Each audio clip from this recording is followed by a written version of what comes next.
Hello guys, Alicia nyo. Nagbabalik ulit para sa ating panibagong video. So mga minamahal, eto na. Oy, intriga to, malala. Lumabas na. Nagpakita na. Meron na pong mga muka. Diba? O, nakikita niyo yan? Yan po yung convene or dismiss. Yung dyan sa dismiss, mga minamahal, medyo nagulat ako. Kasi sabi ko, uy, bakit nandyan si Migs Zubiri?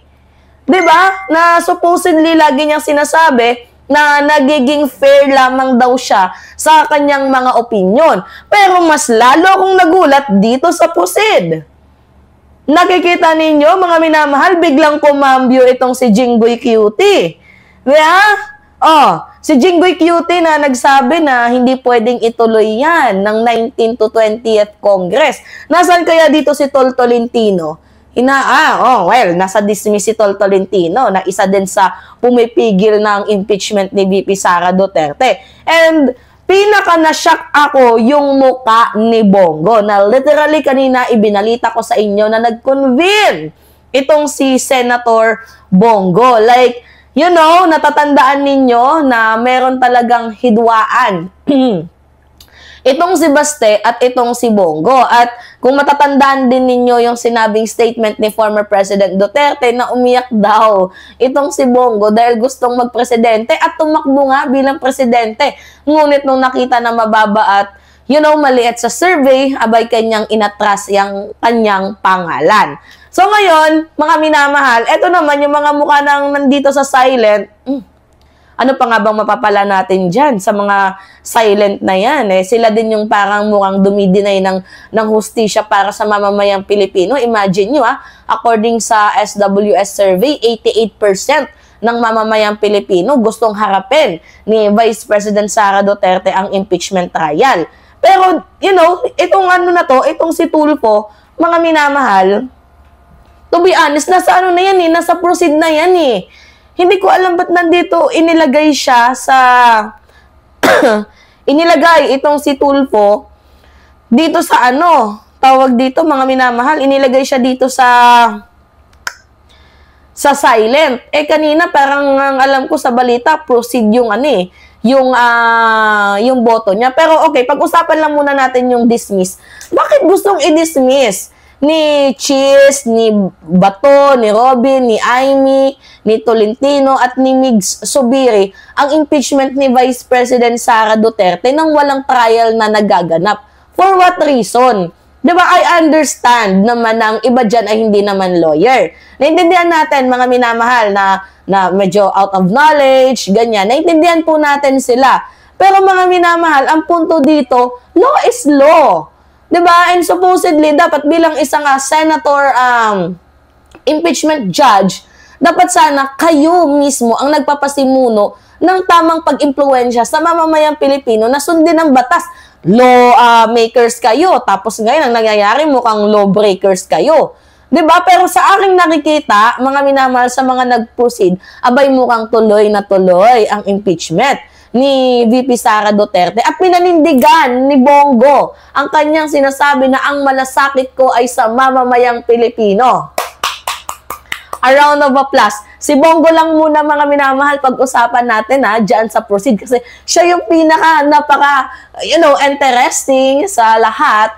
Pero we all know naman na hindi pa naman nagaganap ang impeachment trial. So maybe pwedeng bumoto siya ng acquit dito kay VP Sara Duterte. Maybe they are using game tactics or strategic plan. We do not know, whatever it is, kung ano pa man yan. Pero masaya ako na nakikita ko na itong si Bongo, dito pa lang, na gusto niyang i-proceed yung impeachment, it means a lot for me. Like, syempre, bilang isang DDS senador, tumindig ka nanindigan ka. Sabihin man natin na strategically moves nila yan, pero yung, di ba, to see is, to believe. Nakita natin yung kanyang boto, tumindig. Di ba? So meaning, mga minamahal, pinanindigan niya yung kanyang tagline na ang serbisyo ko ay magserbisyo. Which is, tingnan ninyo, bumoto siya na i-convene na para wala nang sinasabi. Ayaw niya maging, maging partial lang sa isang tao. Gusto niya impartial siya. Narinig niyo yung kanyang statement. Iparinig ko sa inyo, mga minamahal. Ito yung statement ni Bongo. Tingnan ninyo. Ayoko pong maging partial. Wait lang. Mahina yung boses, oh. Partial. Ibig sabihin, dapat po kami ay partial po lahat. Wait lang, mga minamahal.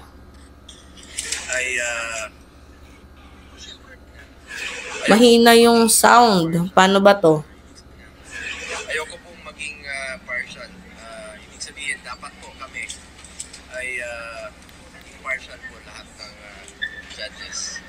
Kami po ay senator judge dito once we convene the impeachment court. So dapat pantay-pantay po kami. It will be...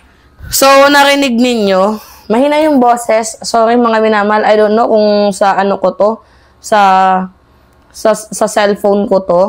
Pero yung punto natin dito mga minamahal, sabi niya, ayaw niya nang meron siyang kinikilingan. Syempre bilang isang senator judge, dapat tayo ay maging patas. Tingnan natin yung mga basihan, 'di ba? Basahin muna natin bago tayo magbigay ng judgment. And I like how Senator Go answered the question like fairly talaga. Like, you know, hindi siya nagsasalita kapag tinatanong siya, 'di ba? Due process, ganyan. So, I think si Bongo, yung kanyang spot ngayon, although para sa akin hindi niya deserve, pero slightly sa nakikita ko ngayon, 'di ba? Who knows nga naman, hindi natin alam yung panahon. Dati ayaw ko kay Go. Pero ngayon naman medyo may 20% na nagugustuhan ko na yung behavior ni Senator Bongo, and you know, posible na baka pagdating ng panahon pwedeng ito yung makalaban ni VP Sara Duterte or maging kakampi.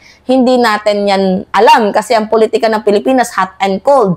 Maybe kaaway mo ngayon, kakampi mo bukas. 'Di ba? So, hindi natin alam yung sitwasyon. Kaya nga mga minamahal, to see is to believe. So, Bongo, do your job. And many Filipino will support you hanggang sa pinakadulo. Wait lang, mamaya, may mga tumatawag.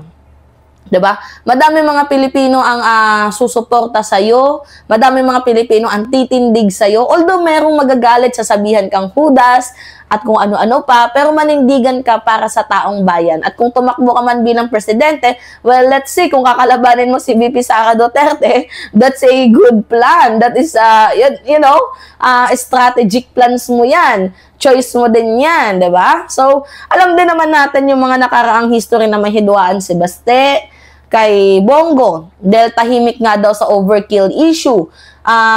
Mayroon ding lumabas na issue na someone in the Duterte circle sold former President Duterte, 'di ba? Betrayed in their own circle. Kumbaga may mga ganong chika, pero hindi pinangalanan na si Go, pero ang tinutukoy dito, someone na talagang alalay ni former President Duterte. But anyway, mga minamahal, kung para naman sa bayan, then why not? 'Di ba? Maybe lumalaro lang itong si Senator Bongo, maybe nakikipagpatintero, pero sa akin mga minamahal, to see is to believe.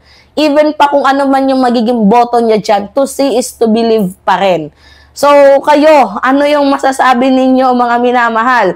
Dito nga po sa mga taong, you know, sa mga tao na ito, 'di ba? Sa mga nag-proceed. Yung kay Grace po naman, kung ako yung magko-comment, nasa middle siya ng political storm. Magpo-proceed siya para malaman. According lang yan sa aking nakikita ha.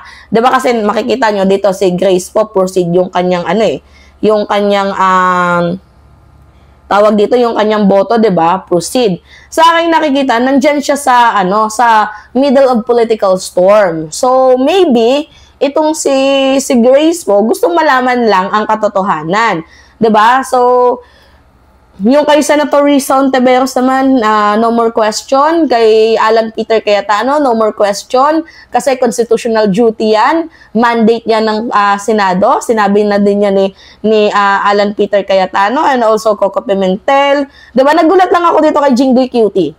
Diba na noon parang dismiss siya and then eventually proceed na.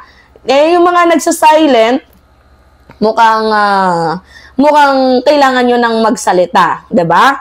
So, dito ata kay Jinggoy, lipatan ng pwesto kasi hulihin ni Tore pag hindi tumino, 'di ba, mga minamahal? Pero sa akin, proceed para malaman natin yung bloodbath. Yun lang. Anyway, mga minamahal, truth will always prevail and evil will never wins. Alright, it's me again, Alicia nyo. Nagbabalik ulit para sa ating panibagong video. Alright, at ingat mga kababayan.